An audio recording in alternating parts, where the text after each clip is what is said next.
بسم اللہ الرحمن الرحیم۔ السلام علیکم۔ میں ناہید سرفراز اور آپ سے بات کروں گی۔ ایک مہرین سبطین نے میں ان کی ویڈیو دیکھ رہی تھی تو ایک بچی کے بارے میں بتا رہے تھے کہ جس کو گھر میں اکیلا چھوڑ گئے تھے اور وہ واپس آئے تو بہن جو ہے وہ بچے کے ساتھ چھوٹے بچے کے ساتھ باہر گئی تھی اور فادر جو تھے وہ آفس میں تھے، تو وہ 12 سال کی بچی گھر میں تھی اور جب وہ سب لوگ واپس آئے تو اس بچی کو اس کنڈیشن میں دیکھا گیا جو بیان کرنے کے قابل ہی نہیں ہے۔ دیکھیں پھر وہی مسئلہ، پھر وہی معصوم بچی، پھر وہی 12 سال کی معصوم کلی، اور اس کے ساتھ وہ کچھ ہوا جو سوچنے سے بھی بندہ قاصر ہے، جو اس کی بندہ سوچ کر بھی انسان کو خوف آتا ہے کہ یار یہ کیا ہو رہا ہے، یہ کیا کہہ رہے ہیں۔ تو یہ سب کیا کس معاشرے میں آ گئے ہیں ہم۔ بہت زیادہ تکلیف ہوتی ہے، ذہنی اذیت کا شکار ہو گئے ہیں ہم لوگ بہت زیادہ۔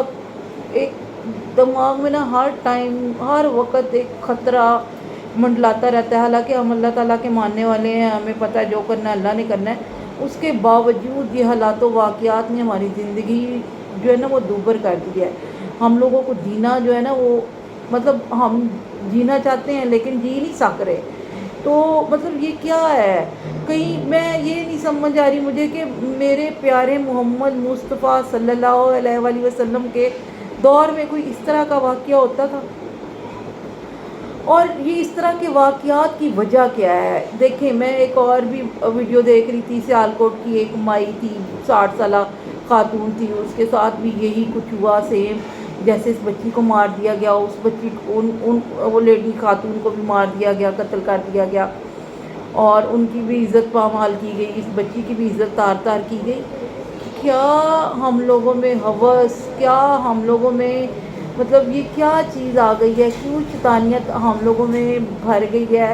اور میرے خیال سے سب سے بڑی وجہ اس کی ہے ہمارے اپنے دین سے دوری، اپنے اللہ سے دوری۔ ہم دین کو نہیں سمجھ رہے، دین کو نہیں پڑھ رہے، دین کے بارے میں نہیں جان رہے، ہم اللہ کو راضی کرنے والے انسان نہیں بن رہے، ہم شیطان کے ساتھ مل کر شیطان والی حرکتیں کر رہے ہیں۔ مجھے تو یہ سمجھ سے باہر ہے یہ سب چیزیں کیوں ہو رہی ہیں۔ اس خاتون کا کیا قصور تھا؟ 60 سال کی مائی تھی، ایک اس کی بیٹی تھی، اپنے جانور رکھے ہوئے تھے، ان کو پالتی تھی اور ان کا دودھ بیچ کر اپنا گزارا کرتی تھی۔ کیا قصور تھا اس خاتون کا؟ مجھے کوئی بتائے گا کیا اس بچی کا قصور تھا جو گھر میں اکیلی تھی؟ یہ اس کا قصور تھا؟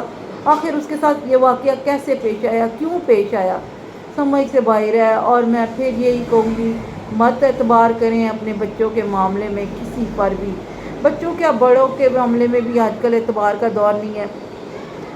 وہ خاتون اکیلی رہتی تھی، ان کا کوئی آگے پیچھے سب سائڈوں پہ گھر ان کے اپنے ہی تھے، کوئی پرایا نہیں تھا، لیکن پھر بھی ان کے ساتھ یہ سب کچھ ہو گیا۔ اور یہ بچی تو گھر میں اکیلی تھی، ظاہر سی بات ہے کہ وہ اس کو چھوڑ گئے ہوئیں گے گھر کے، چلو گھر میں سیف ہے، ہم کوئی کام ہوئے گا، کچھ بھی ہو سکتا ہے، انسان کو بچے کو چھوڑ کے جانا پڑتا ہے۔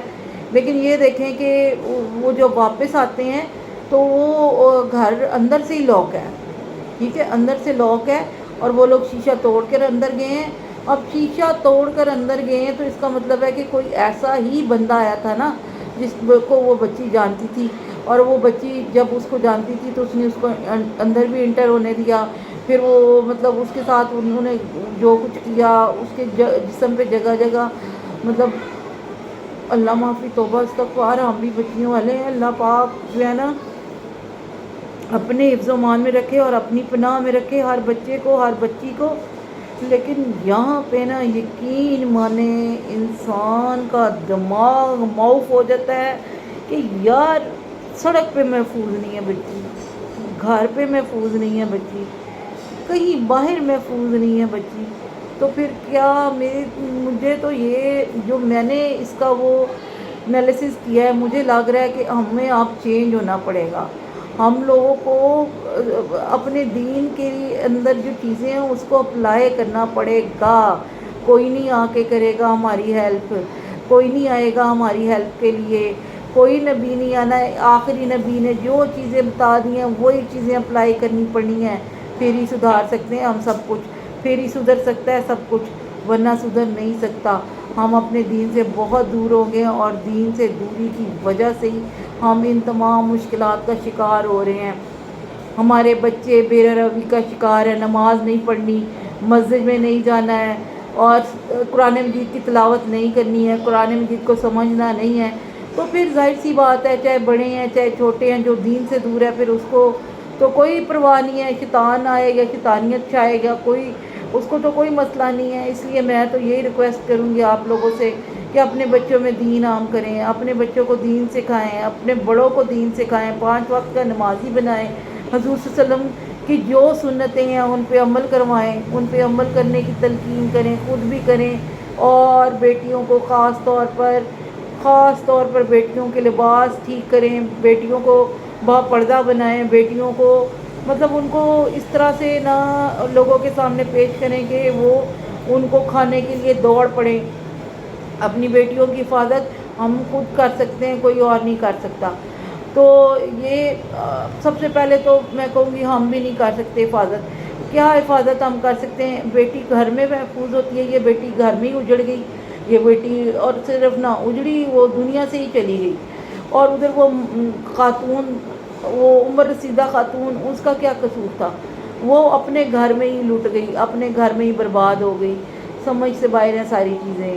آپ سب پلیز آواز بنیں ان لوگوں کی، ان لوگوں کے، بلکہ پورے معاشرے میں اس چیز کو پھیلائیں کہ ہمیں اپنے دین کو اپنانا ہے، اپنے قدروں کو پامال نہیں کرنا۔ جیسے ہمارے دین نے کہا ہے کہ ہمیں لازماً ایک مطلب محفوظ گھر میں رہنا ہے، تو محفوظ گھر میں رہنے کے لیے ہمیں ایک سہارے کی ضرورت ہوتی ہے، اور سہارا یعنی ماں باپ۔ اپنے ماں باپ کے علاوہ کسی پہ ٹرسٹ نہ کریں پلیز، یہ میری آج آپ سے ریکویسٹ ہے۔